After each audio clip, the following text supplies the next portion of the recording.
this time as the Bass Daddy on Don McDowell Outdoors, and coming to you as Flotilla Commander for Flotilla 1011, Division 10 out of Sector San Diego.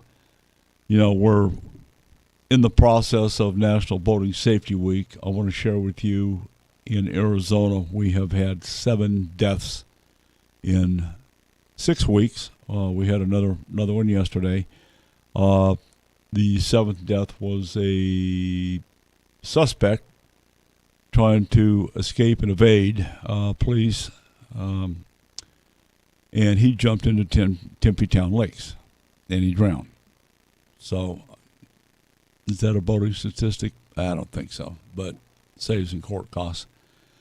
That said, we had another incident at Lake Pleasant, which is the 6th one in 6 weeks. A gentleman jumped out of a pontoon boat, and they've located him in about 100 feet of water on the bottom of the lake. Here's my point. We have issues with lack of education. We have issues with distractions aboard a watercraft, a lot of distractions. We have a lot of different types of watercraft trying to share the same waterway, and all the way from floaties to vessels that are capable of running in excess of 130, 140 miles an hour on the same waterway. Lake Pleasant, let me set the table. This lake is pretty interesting. We have some prevailing winds out there, daily winds, that produce chop, 2-3 foot rollers and caps out there at times. I've seen 8-foot waves out there. The different types of boat, you have all the way from inner tubes and little floaty things to paddle crafts, kayaks, a lot of blowboats out there. That's a big sailboat place. It's a great fishing lake. It's a great lake for wakeboard boats, and it's the proximity there to Phoenix Metro is you have a herd of personal watercraft. So, and then you throw bass fishing tournaments out there. I don't think there's one this weekend, but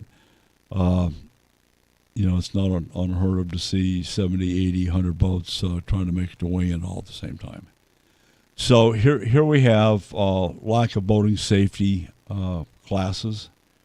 We have lack of experience in boat operations. A week and a half ago, let's say last week, a woman lost her life. There was a gentleman operating a 30-foot twin-engine hot rod boat, and they were towing the kids on inner tubes or some type of an inflatable. Anyway, she jumps out of the boat to help the kids. The gentleman, and we don't know whether he was an ex-husband or a boyfriend or stepdad, whoever. Anyway, he was in somebody else's boat for the first time, didn't have any instruction. He's trying to find neutral while she's in the water at the stern of the boat. He hits reverse. Dual props sucked her and the rope, ran him through the props. I'm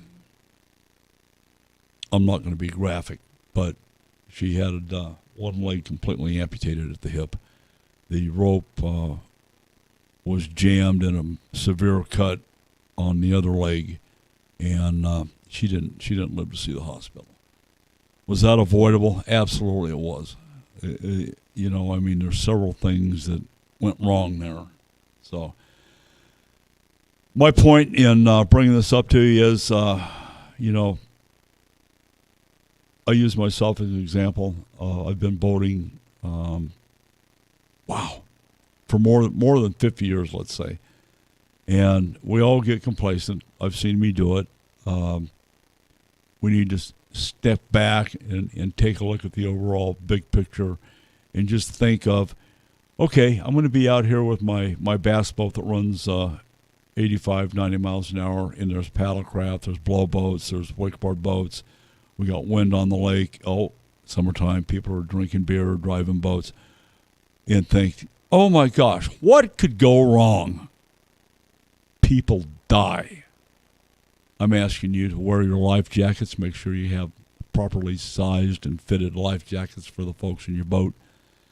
And use common sense. Follow the traffic patterns at the lake. If you don't know what that is, look it up. Follow the traffic. I mean, this is a lack of following traffic patterns is a good way to die. It causes boat wrecks. So just be careful out there, folks. Spending a day out on the water with your family is a great way. But you know what? Everybody needs to go home safely. I'm Don McDowell. Take a look at taking a boating class. They're available through the U.S. Coast Guard Auxiliary in Arizona Game and Fish. Check them out at ArizonaGameandFish.com. Boat safe.